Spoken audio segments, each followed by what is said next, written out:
नमस्कार, दोपहर दमदार में आपका स्वागत है। आपके साथ मैं हूं अंशिका पाठक। बुलेटिन की शुरुआत करेंगे। लोकसभा चुनाव से जुड़ी बड़ी खबर आ रही है। 14 या 15 मार्च को हो सकता है चुनाव की तारीखों का ऐलान। लोकसभा चुनाव की तारीखों का ऐलान हो सकता है, ज्यादा इंतजार नहीं, बस 14 या 15 मार्च को लोकसभा चुनाव की तारीखों का ऐलान हो सकता है। 7 चरण में चुनाव हो सकते हैं। बड़ी खबर आपको बता रहे हैं। लोकसभा चुनाव से जुड़ी इंतजार है कि आखिर कब तारीखों का ऐलान किया जाएगा। और उससे पहले आप राजनीतिक दलों को देख रहे हैं जो लगातार प्रचार प्रसार में जुटी हुई है, चाहे वो बीजेपी हो, कांग्रेस हो, आम आदमी पार्टी हो, बीएसपी हो, तमाम ऐसे राजनीतिक दल, समाजवादी पार्टी हो, तमाम ऐसे राजनीतिक दल जो अभी लगातार प्रचार प्रसार कर रहे हैं, उनके लिए और भी ज्यादा अहम है क्योंकि 14 या 15 मार्च को चुनाव की तारीखों का ऐलान हो सकता है। लोकसभा चुनाव की तारीखों का ऐलान कभी भी हो सकता है। 14 या 15 बताया जा रहा है। 7 चरण में हो सकते हैं चुनाव। सबसे बड़ी बात यह कि 7 चरण में चुनाव हो सकते हैं। पहले यही कहा जा रहा था कि 7 से 8 चरण होंगे, लेकिन अभी जानकारी यह मिल रही है कि 7 चरण में हो सकते हैं चुनाव। तो लोकसभा चुनाव का इंतजार, महासंग्राम 2024, इस पर हर खबर आपको सबसे पहले न्यूज 18 दिखा रहा है। और ऐसे में लोकसभा चुनाव से जुड़ी बड़ी खबर भी आपको हम बता रहे हैं, जहां 7 चरण में चुनाव हो सकते हैं कहा जा रहा है। और 14 या 15 मार्च को तारीखों का ऐलान हो सकता है। इलेक्शन कमीशन की तरफ से तारीखों का ऐलान किया जा सकता है। और 14 और 15 मार्च बेहद खास दिन, जब तारीखों का ऐलान किया जाएगा। लेकिन कब से शुरू होगी पूरी सुगबुगाहट, चुनाव कब से स्टार्ट होंगे, इसके लिए इंतजार करना अभी बाकी है, क्योंकि तारीख 14 या 15 मार्च को ऐलान किए जाएंगे। 7 चरणों में कहा जा रहा है कि चुनाव हो सकते हैं। तो लोकसभा चुनाव से जुड़ी ये बड़ी खबर। मध्य प्रदेश की बात करें तो 29 लोकसभा की सीटें हैं।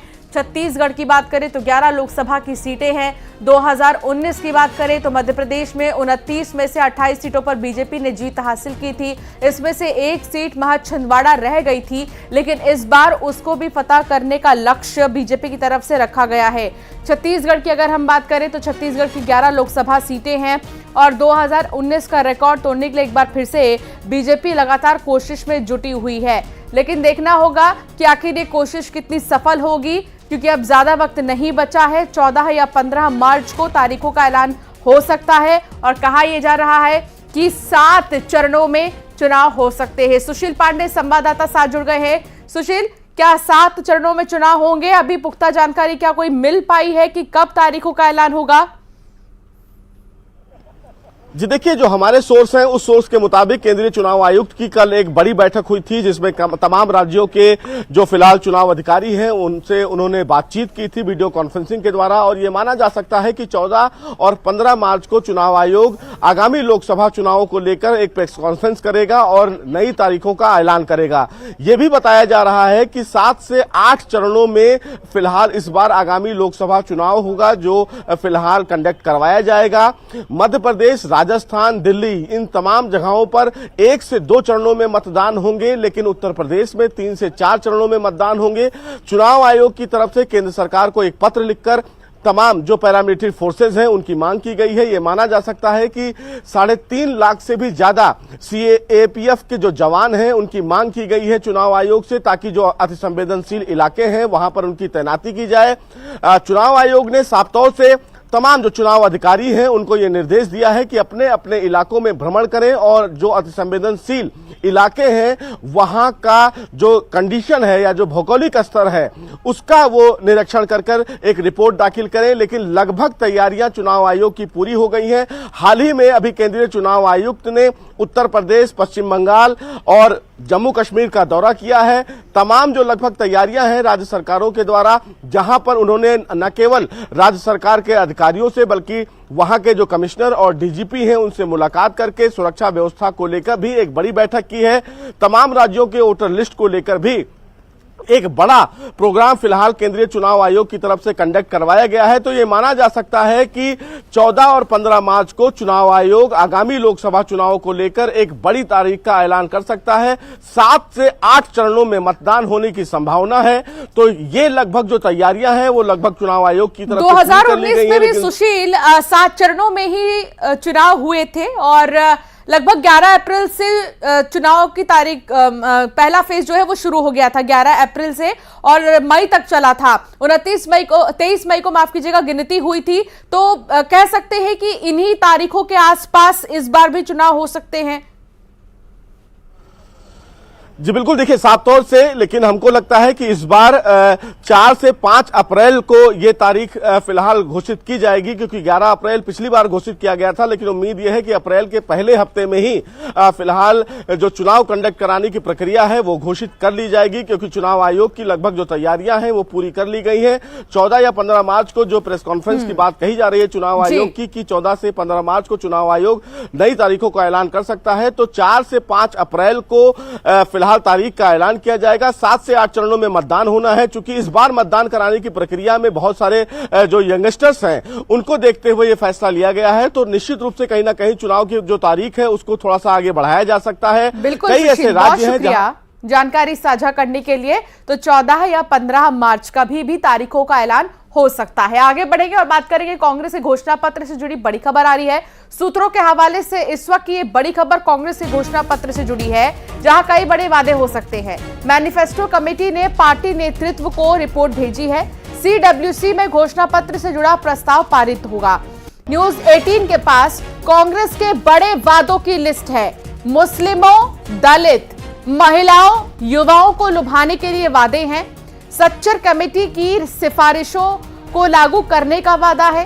दलितों से भेदभाव रोकने के लिए रोहित वेमुला के नाम पर कानून है। युवाओं के लिए जॉब कैलेंडर जारी करने का वादा है। सरकारी परीक्षा का फॉर्म फ्री होगा। पेपर लीक के खिलाफ कठोर कानून है। अग्निपथ योजना बंद करने का वादा है। महिलाओं को 6,000 प्रति माह, केंद्र सरकार की नौकरियों में 33% आरक्षण का वादा, सस्ते गैस सिलेंडर का वादा, किसानों को लुभाने के लिए बड़ा वादा होगा जिसमें कि MSP को कानूनी दर्जा देने का वादा। शिवम प्रताप सहयोगी साथ जुड़ गए हैं, संवाददाता साथ जुड़ गए हैं। शिवम, ये बड़े वादे क्या हो सकते हैं कांग्रेस के घोषणा पत्र में? 2024 लोकसभा चुनाव को लेकर कांग्रेस ने बाकायदा एक कांग्रेस घोषणा पत्र समिति बनाई थी, जिसके अध्यक्ष पी चिदम्बरम थे। 16 सदस्यीय समिति ने लगभग 5 से 6 बैठकें की और अब इनका जो फाइनल ड्राफ्ट है वो रेडी हो गया है। कांग्रेस ने युवा, महिला, पिछड़ा वर्ग, किसान, गरीब, अल्पसंख्यक, दलित, स्वास्थ्य सभी को लेकर घोषणा पत्र में बड़े वादे शामिल किए। प्रमुख बिंदुओं की बात करें तो युवाओं को लेकर केंद्र सरकार के 30 लाख खाली पद भरे जाएंगे। सरकारी जो परीक्षा फॉर्म होता है जिसको लेकर बड़ा मुद्दा रहता है वो फ्री किया जाएगा। पेपर लीक के खिलाफ कानून बनेगा। वहीं महिलाओं को 6,000 रुपए प्रति माह मिलेगा। सस्ते गैस सिलेंडर होंगे। लेकिन बड़ी बात यह है कि अल्पसंख्यकों को लुभाने के लिए सच्चर कमेटी की सिफारिशें लागू करने का बड़ा वायदा होगा। और दलितों के खिलाफ भेदभाव को लेकर जो मामले होते हैं उसमें आपको याद होगा हैदराबाद यूनिवर्सिटी का एक छात्र रोहित वेमुला जिसकी हत्या को लेकर तमाम विपक्ष हमलावर रहा, उसके नाम पर कानून बनाया जाएगा। स्वास्थ्य को लेकर अशोक गहलोत सरकार जो राजस्थान में कार्य कर रही थी उसी तर्ज पर चिरंजीवी योजना दी जाएगी। आर्टिफिशियल इंटेलिजेंस को बढ़ावा दिया जाएगा और इसके साथ साथ मनरेगा में जो दिहाड़ी है उसको बढ़ाकर 400 रुपए की किया जाएगा। किसानों की जो फसलें हैं उसके लिए MSP को कानूनी दर्जा दिया जाएगा। इसके साथ साथ केंद्र सरकार की जो नौकरियां होंगी उन महिलाओं को 30% आरक्षण मिलेगा। अग्निपथ योजना बंद होगी।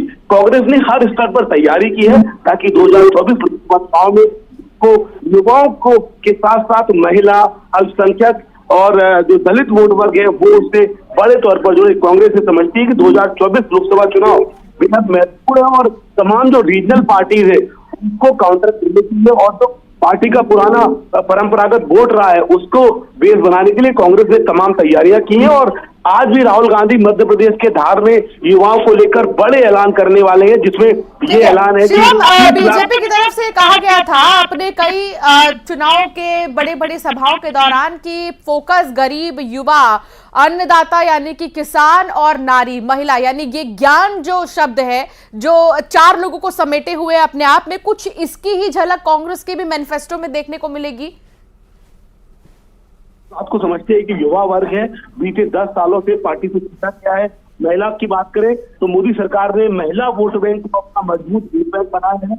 उसी के तर्ज पर चाहे वो किसान हो, पिछड़ा वर्ग हो, गरीब के लिए कांग्रेस ने न्यूनतम आय योजना के तहत हर गरीब परिवार को 72,000 रुपए सालाना देने का वादा किया है। प्रत्येक महिला को 6,000 रुपए की बात की है। तो निश्चित तौर पर मिलता तो घोषणा पत्र आप कह सकते हैं, लेकिन कांग्रेस ये बहुत बड़े वादे कर रही है। इससे पहले आपको याद हो एमएसपी पर कानून की बात, और उसके साथ साथ आरक्षण में 50% की जो सीमा है उससे ऊपर जाने की बात कांग्रेस कह चुकी है। निश्चित तौर पर जो मैसेजिंग है कांग्रेस पार्टी इस चुनाव में देना चाहती है कि वो बहुत बड़े वादे लेकर, और हमने तमाम बड़े वादे, और यही वादे क्या मैनिफेस्टो में भी होंगे। और हालांकि न्यूज 18 के पास वादों की पूरी लिस्ट जो हम दिखा भी रहे दर्शकों को। बहुत शुक्रिया शिवम जानकारी साझा करने के लिए। जबलपुर के रानी दुर्गावती विश्वविद्यालय में लापरवाही की सारी हदें पार हो गई। यूनिवर्सिटी प्रबंधन एमएससी कंप्यूटर साइंस का पेपर करवाना ही भूल गया। परीक्षा देने यूनिवर्सिटी पहुंचे छात्रों को शिक्षकों ने बताया पेपर कैंसिल हो गया है। यूनिवर्सिटी प्रबंधन अपनी भूल को छिपाने के लिए परीक्षा कैंसिल होने का बहाना बनाता रहा। एनएसयूआई ने प्रबंधन के खिलाफ आंख पर पट्टी बांधकर प्रदर्शन शुरू कर दिया। बाद में विश्वविद्यालय प्रबंधन ने भूल सुधार करके टाइम टेबल में बदलाव किया। पवन पटेल संवाददाता साथ जुड़ गए हैं। पवन, इतनी बड़ी लापरवाही, इतना बड़ा विश्वविद्यालय। जी बिल्कुल, ये महाकौशल की सबसे बड़ी यूनिवर्सिटी है जहां इस तरह की लापरवाही देखने को मिली। हालांकि यह कोई पहली बार नहीं है जब इस तरह की लापरवाही सामने आई हो। इसके पहले भी कई उदाहरण सामने आ चुके हैं जहां प्रबंधन कभी परीक्षाएं ले लेता है तो कभी रिजल्ट घोषित करने में विलंब करता है। और कल तो ये हद ही पार हो गई कि जब परीक्षा का टाइम टेबल घोषित करके परीक्षा लेना ही भूल गए। जब स्टूडेंट यूनिवर्सिटी पहुंचे परीक्षा देने के लिए तो उन्हें बताया गया कि पेपर कैंसिल हो गया है, यानी पहले से छात्रों को सूचना भी नहीं दी गई और सैकड़ों छात्र वहां पहुंच गए थे। एनएचआई ने मौके पर प्रदर्शन किया और आंख पर पट्टी बांधकर विरोध किया है और प्रबंधन पर लापरवाही, घोर लापरवाही के आरोप लगाए हैं। फिलहाल सुधार करने की बात की जा रही है, लेकिन इस तरह की गलतियां अगर लगातार होती रही तो कहीं न कहीं छात्रों का भविष्य अंधकार में ही माना जाएगा। बहुत शुक्रिया पवन जानकारी साझा करने के लिए। जांजगीर चांपा में तालाब के किनारे लाश मिली है। सरगांव थाने के अफरीदी गांव में लाश मिली है। शराब पीने से मौत की आशंका जताई जा रही है। ढाबा पर मजदूरी करता था मृतक, बिहार का रहने वाला बताया जा रहा है।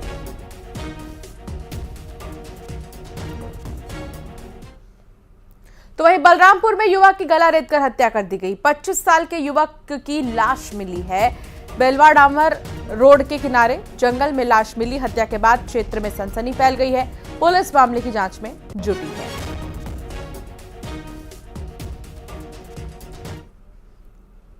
खंडवा में तीर्थनगरी ओंकारेश्वर में श्रद्धालुओं के साथ बदसलूकी की खबर सामने आई है।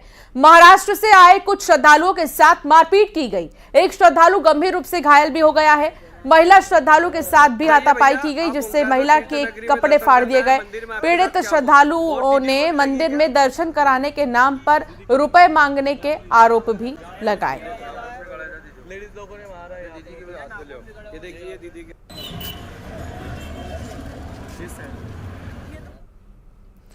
लोकसभा चुनाव को देखते हुए चुनाव आयोग की ओर से मतदान में युवाओं की भागीदारी बढ़ाने के उद्देश्य से मेरा पहला वोट देश के लिए अभियान शुरू किया गया है। इस पर एक एंथम आपको दिखाते हैं।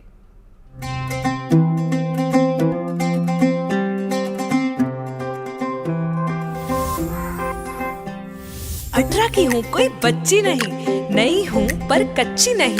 मानो या ना मानो तुम, कुछ बड़ा करने की है बारी यही। भविष्य देश का लिखने की तैयारी यही।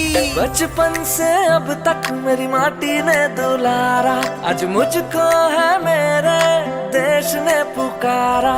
हो, हो, हो,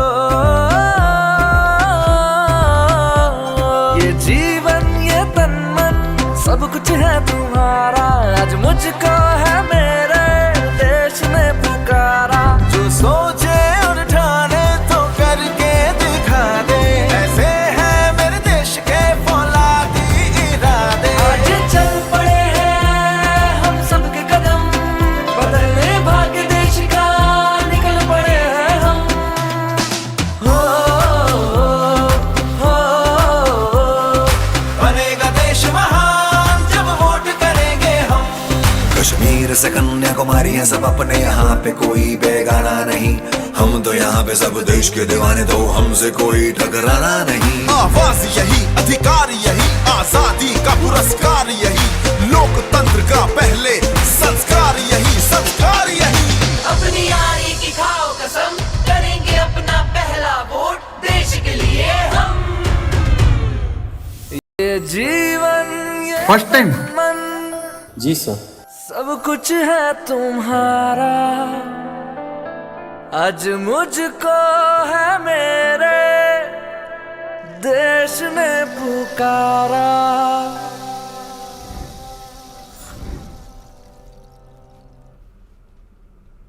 एक छोटे से ब्रेक के लिए यहां पर रुकेंगे, फौरन हाजिर होंगे। सरदार पटेल